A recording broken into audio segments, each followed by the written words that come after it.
So here we are again, back by unanticipated, unpopular demand. Today, this channel passed 500 subscribers, and I'm quite aware that a vast majority of those subscribers are Nightwish fans. And I've been off on my own little rambles through some of the music that is important to me the last few weeks. But I've known I needed to come circling back to Nightwish to take a look at something that's important to you guys. However, as you can see by the title, I'm not necessarily doing a song that I anticipated doing. A lot of people requested or suggested that I take a look at Schumacher. A lot of people said, "Oh, Schumacher, very much. You'll enjoy it. You'll like it. It'll be perfect for you." And they were right and they were wrong. I enjoyed it. I liked it. It was perfect for me in that I liked the story and I liked what it had to say and I liked the lyric and I liked the song. But it was in no way perfect for me because I didn't feel like that there was anything I could add to it. I didn't feel that there was any value I could add because there's an expression we use in the writing room, on the nose. And not at all in a bad way. Schumacher very much does what it says on the tin. It tells the story of Schumacher in a clarion way, in a clear way, that I didn't honestly feel like I could add much to. I didn't feel like I could get under the skin of it and find a way, if you like, to relate it to myself or to relate it to other themes. So I found myself kind of struggling to say, well, what am I going to do? How am I going to acknowledge the 40, 50, 60, 70% of you out there that have hit the little red button because of the stuff I'm doing with Nightwish? But I've also been listening to the first album, not the latest album. The latest album, probably more than any other. I've been listening to it on Spotify, and I went looking, and immediately I thought, well, there's an obvious choice here. This is a channel devoted to music. The opening song of this album is called Music and deals with the themes of what music means to us. So it's a clear and obvious choice for me to take a look at this song, especially when I found myself pondering it and found myself finding some thematic things that I thought were quite interesting to share about the nature, not just of music, but how it speaks to our souls. So let's jump straight into music with the incredible overture, and everything that follows as Tuomas takes us on a journey into the soul of the beast that is music.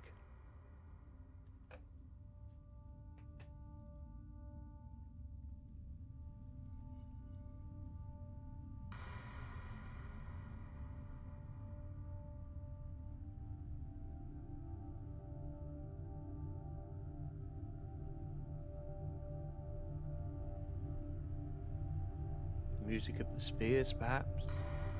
Music of the galaxy. Beautiful. A cinematic opening. It sounds like a movie soundtrack.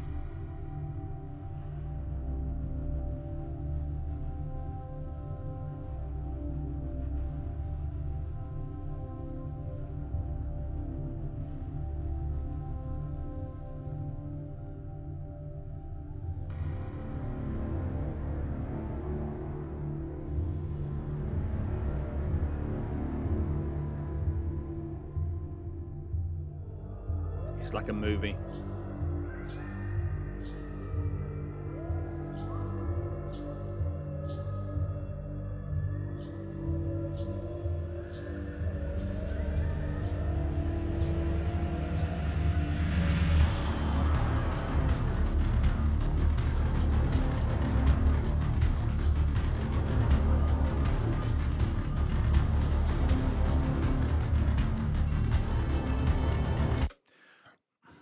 I couldn't resist. Have you ever been drumming? If you haven't, hoy thee to a drumming circle. I've done it a couple of times in Joburg. there's something visceral and powerful about this act in a group of creating a rhythm together. This feels like home.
Sounds like the ocean. It does.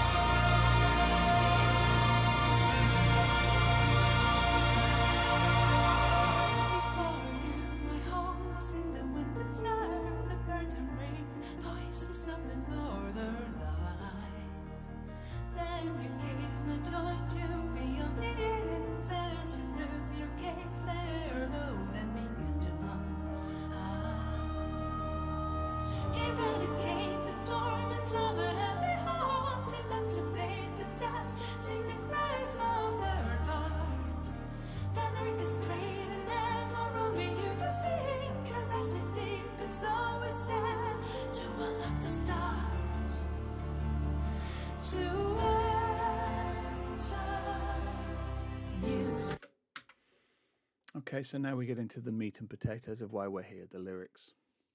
I did read an article where Floor talks about how hard this, I think particularly this section of the song is to sing, and I can understand that because it's, I don't know whether it's a traditional arrangement or whether it's a particular type of arrangement, but that very syncopated arrangement sounds like it must be quite hard to get precisely right.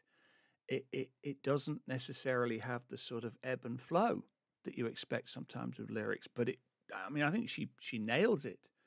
But she herself said that this is a hard song to sing.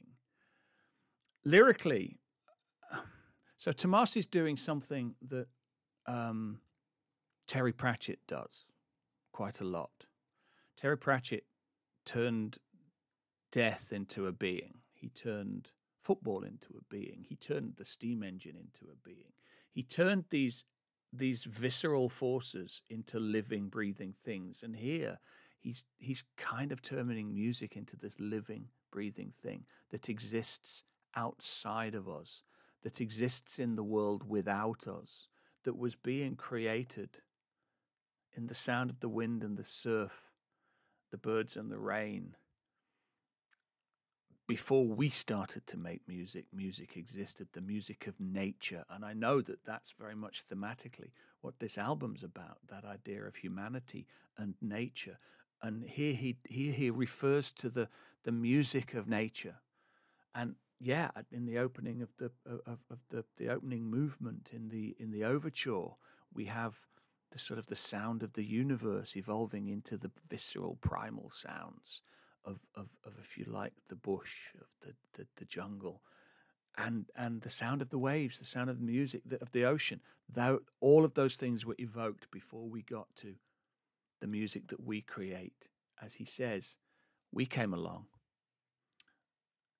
and and having existed for aeons in the music of the spheres, music met us when someone picked up a bone in a cave when someone began to hum, when chipping a stone to create a tool, found a rhythm. Now, I talk a lot over the years, I've talked a lot about how I imagine story having existed, or storytelling having existed as part of our existence from the very first time we gathered around the fire. I've felt that story always played a part in the storytelling ape's life.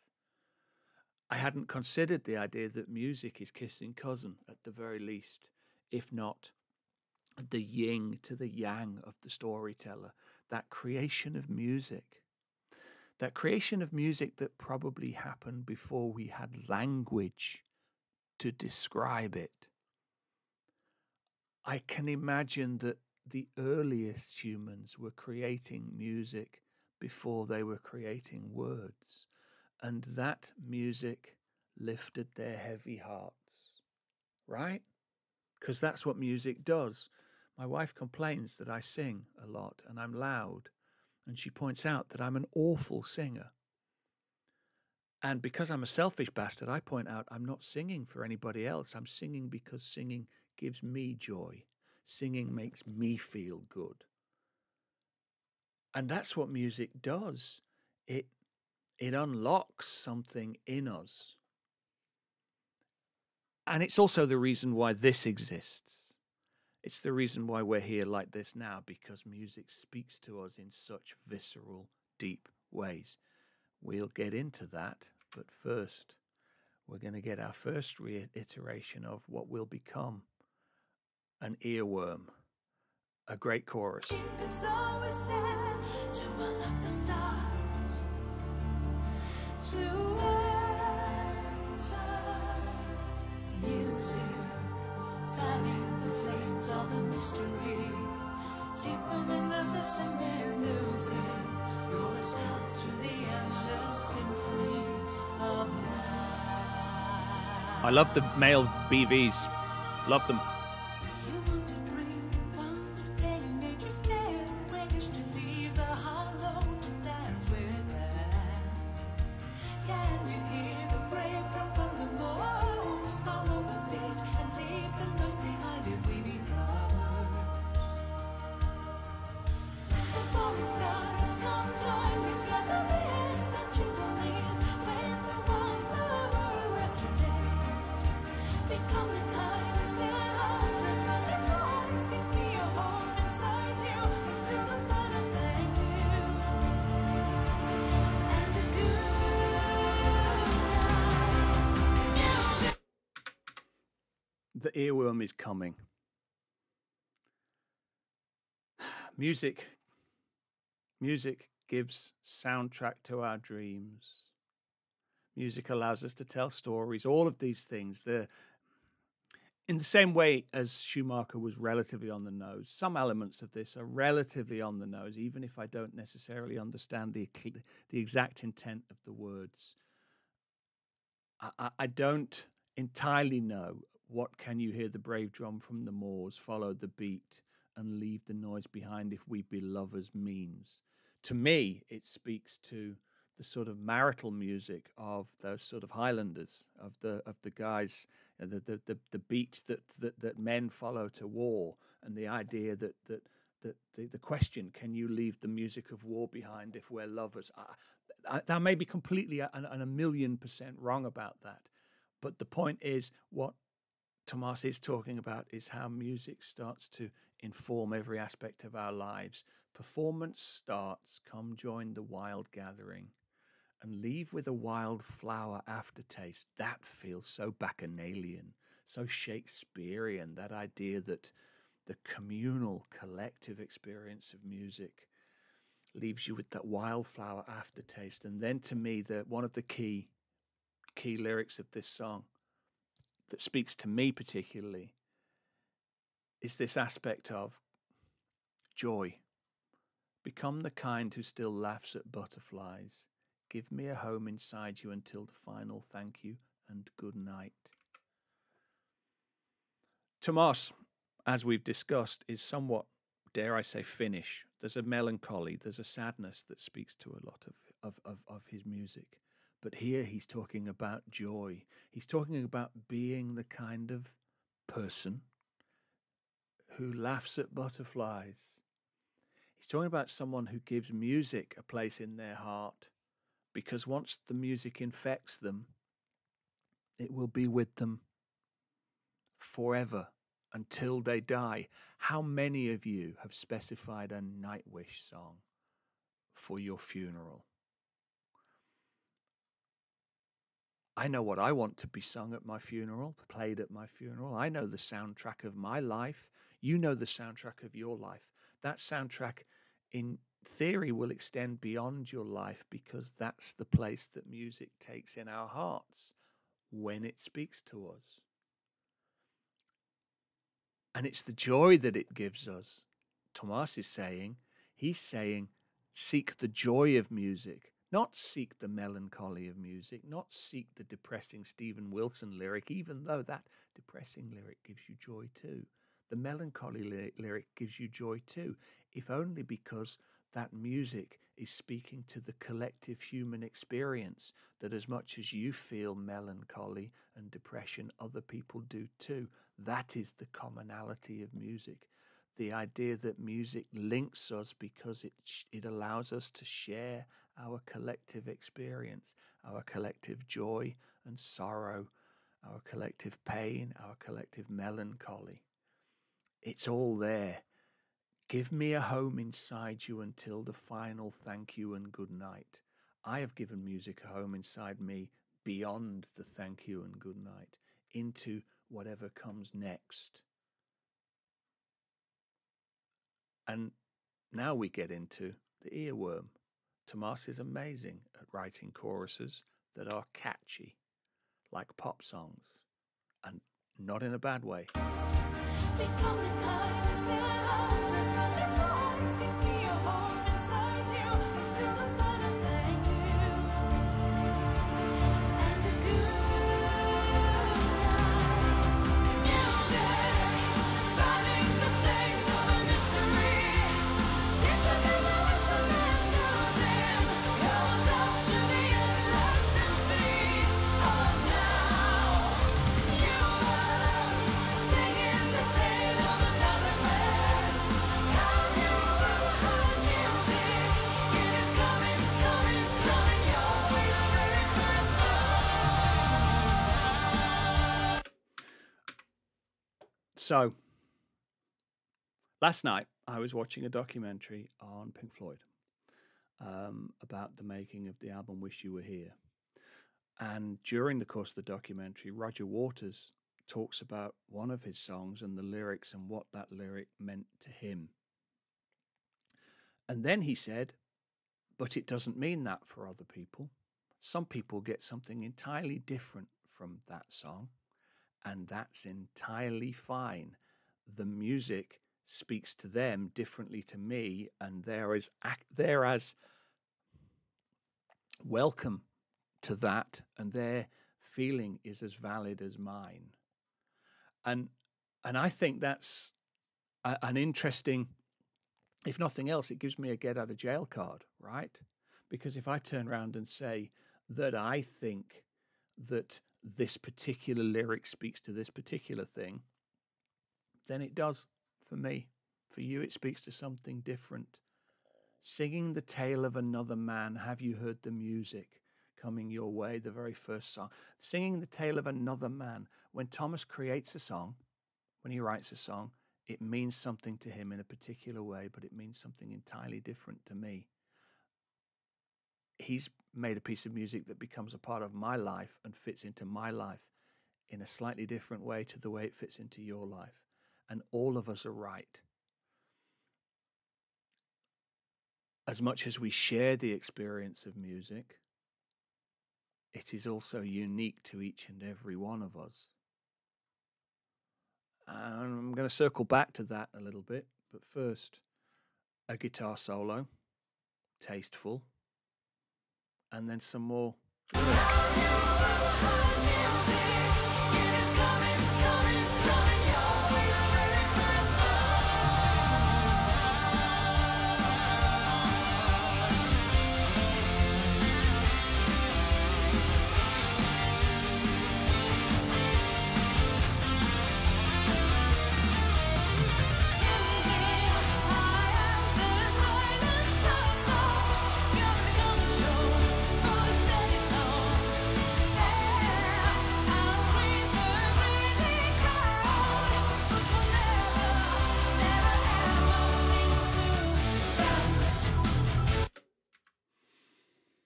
So, as I was looking at this song in preparing to do this section was the bit I struggled the most with. I'm still not entirely sure what "I am the silence of sound, curing the common show for the steady song" means. But I'll tell you what I'm getting from the end of this verse. There I'll greet the greedy crowd, but will never ever sing to them. I think that for me, what Tuomas is saying here is that his music, all music, is not for everybody. You may, in the case of this particular lyric, it's saying, I will be played for the greedy crowd, for the people that don't laugh at butterflies, but I won't be singing to them. I'll only be singing to the people who laugh at butterflies, who give me a home inside until the final good night. I hope I'm making sense of this. I think he's talking about the idea. There's a book, I think it's called Perfume. And one of the things that the book unpacks is the theory of smell, and how the theory goes that each individual smell that we experience as that individual smell finds a specific place in specific receptors in our nasal passages, so that each individual smell has a particular shape that will only fit in a particular receptor. And I think music works the same way. I think music has a particular shape that only fits for particular people in particular receptors.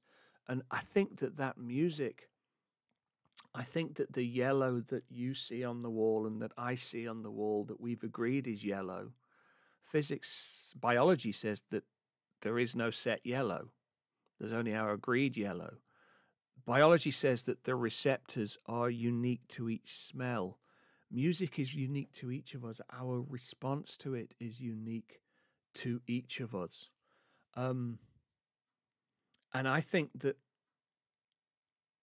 what Tuomas is acknowledging here is that the music that you love is never going to be for everybody.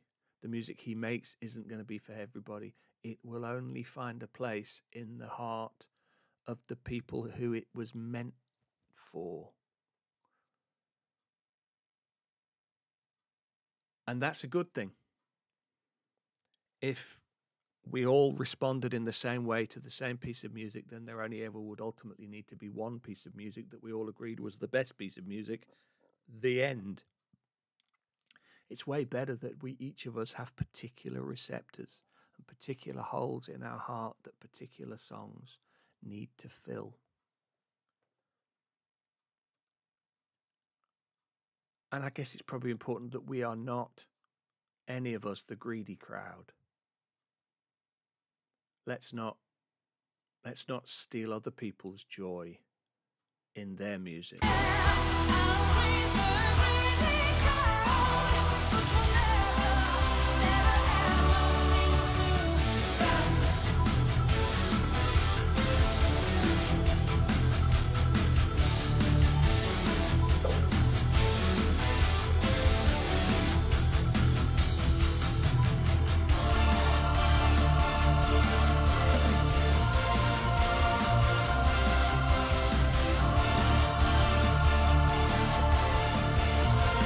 Symphonic. I like it.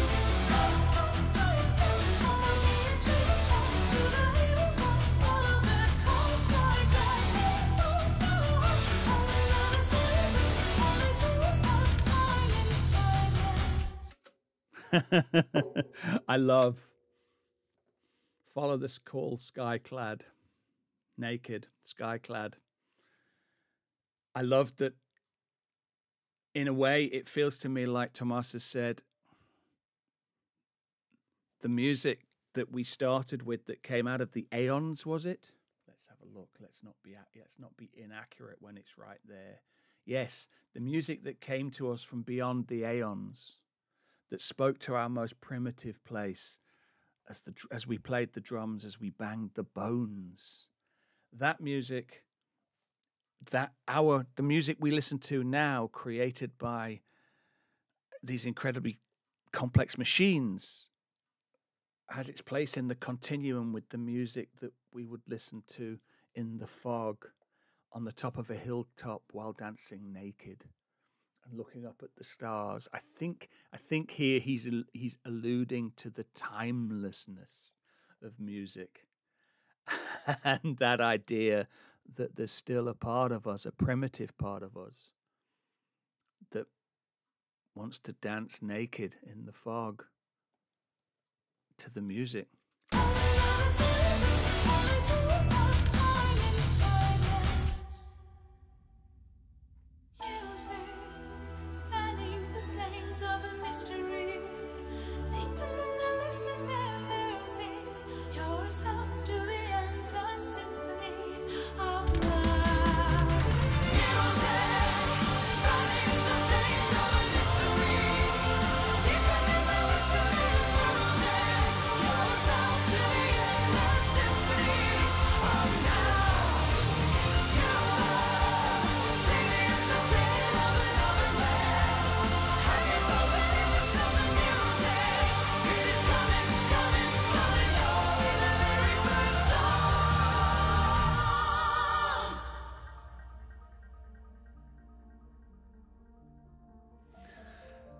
Earlier today, and this is in a way why I chose to do this song now. Earlier today, YouTube fed me an Asia concert.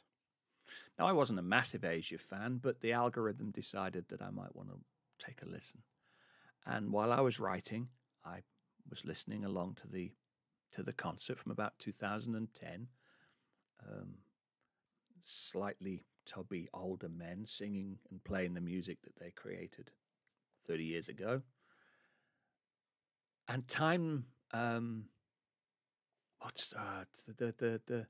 Only Time Will Tell started to play. And in that moment, I was like 15 again. I was a teenage boy.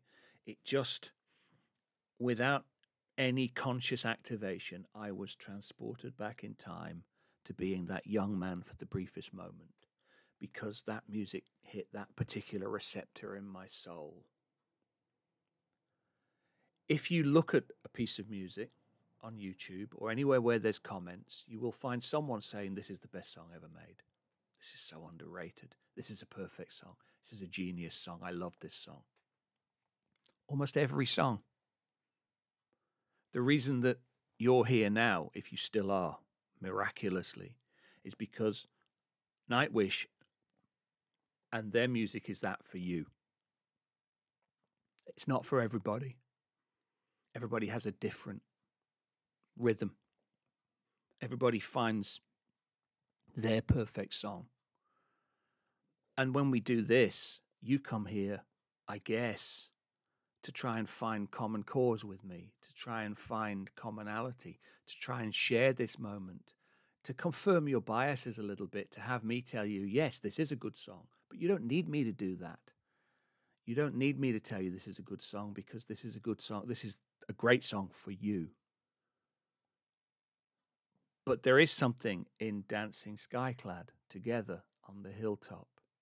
There is something about sharing this common experience, which is why I wanted to do this song, in the knowledge that if I want you to come and share some of my songs with me, my obligation is to share your songs with you and try and find that common cause. And I think thematically this song speaks to that ability of music to speak to our souls collectively and to separate us in the best possible way into all our different tribes, so that we all find our music, the music that speaks to our souls, and then we try and share that little sliver of our soul with each other. I very much like this song. I like this album. I think that Tuomas writes fantastic choruses. A comment on one of my earlier Nightwish videos said, in the best possible way, if this wasn't metal, it would be pop, because that chorus is such a poppy, earwormy sound. And I very much like the acknowledgement of how important music is to each and every one of us. I had to learn a poem when I was trying to be an actor for elocution, which I never ever got right. But it said, "Tread softly, lest you tread on my dreams." And my hope is that here, when I do this, I'm treading softly on, lest I tread on your dreams. And I hope that we can continue to share dreams together. And I promise I'll keep doing this as long as people keep coming along for the ride. I also promise I will never ever do it skyclad, because that would be awful. Nobody wants that. But hopefully we can join together on our little hilltop and celebrate the music. Thank you for watching. I hope you do so again. Until then, keep the faith.